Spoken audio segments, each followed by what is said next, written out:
Hello, Monsters Abound here, and welcome to Railgods of Hysterra. Railgods of Hysterra is a survival, base-building Cthulhu waifu train simulator. Now, I know what you're thinking.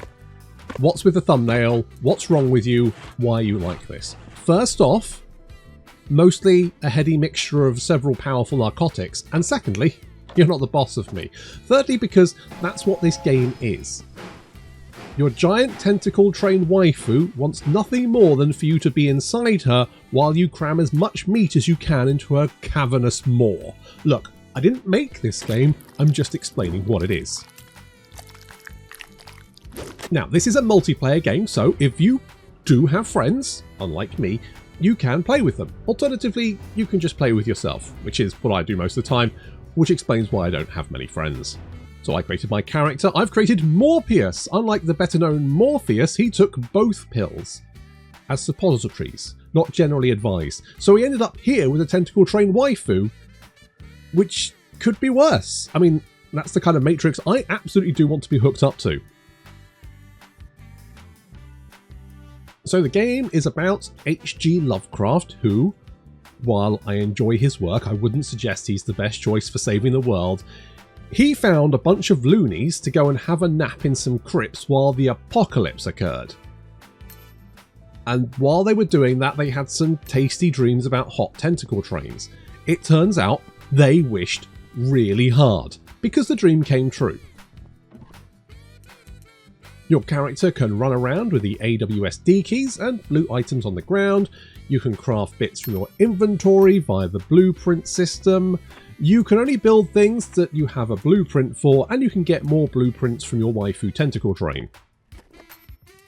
For example, using a flint and a stick, I can make an axe, and I can use that to cut down the boards, blocking my exit.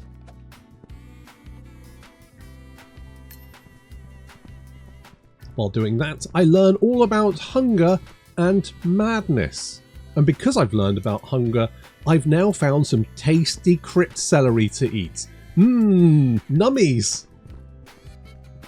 And then we're out in the big wide world. We can cut down trees, wear high heels, suspenders, and... oh wait, that's the Lumberjack song. Well, you can cut down trees anyway, attack rocks and other bits of scenery to acquire resources, and you can also get resources from defeated enemies. The tutorial is fairly standard, and you'll quickly find your beloved currently under, I don't know, some sort of threat, at which point she empowers you with the ability to use 2 magical powers to fight off your enemies. You can switch these abilities round. I'm not sure if that's in the demo, but the ones you get are both fine and handy in a fight. And once you've dispatched your enemies, it's train time. Your Railgod waifu is your base of operations, and you can build her up, expand her length to allow you to have additional workbenches and other bits and pieces. You can also construct walls and ceilings. I do have a question as to how this is going to help us save the world, but you know what? Fine, we've got a big tentacle train waifu, I guess that's the main thing. My main complaint about this being our base of operations is that the building section of this game is actually really fiddly. Your inventory is quite small, stacks of stuff are also quite small, so having enough stuff to build, say, an entire carriage is quite tricky. You have to keep running backwards and forwards to get enough stuff to do it, which really breaks up the flow. I really hope they make this easier, or allow you to build from the inventory on the train. Like, that just kind of makes sense to me. It also doesn't help that to build, for example, a carriage, each of the corners and walls and doors, they're all separate things. You can't just go, I'm going to build a wall around here. No, there's 3 different things you have to build to make that. And then, of course, the ceiling's like another 4 different bits. It's just a lot of bits to do something that should be fairly straightforward. Apart from the stuff that you can construct, your train has 4 main objects to interact with. The meat tray, where you can feed your waifu some tasty meat that you find on the ground from defeated enemies and so on. This allows your train to travel to different stations along the line. If your waifu runs out of meat, she gets hangry and refuses to advance beyond the next station until her appetite has been satisfied. As a married man, this is all too real for me. I feel very seen. The hearts. As you travel around the world, the horrors you encounter will begin to accumulate, and eventually you'll start to lose sight of your inventory. Well, don't worry, because when you return to your train waifu, you can trauma dump onto her heart, which is a bit of an on-the-nose analogy, but fine. This will empower you to learn new skills, such as the power to teleport back to your train whenever you want. So it's kind of trying to cut down on you wandering around, and then you have to go back to the train and trauma dump, and then that gives you skills, which I guess is fine. I mean, I always found I ran out of inventory space before I ran out of, you know, sanity, so I guess that's fine. The Blueprint Station is where you can learn new blueprints. You can learn new crafting blueprints by researching the various bits of stuff you find laying around. For example, what could this stick be used for? After some careful consideration, you can find all kinds of useful things. These can then be crafted by yourself or on one of your workbenches. And the antenna. This starts broken and you fix it as the story continues when a ghost parrot tells you to do it. This allows you to communicate with towns, and I think you can, like, pick the next station, I think.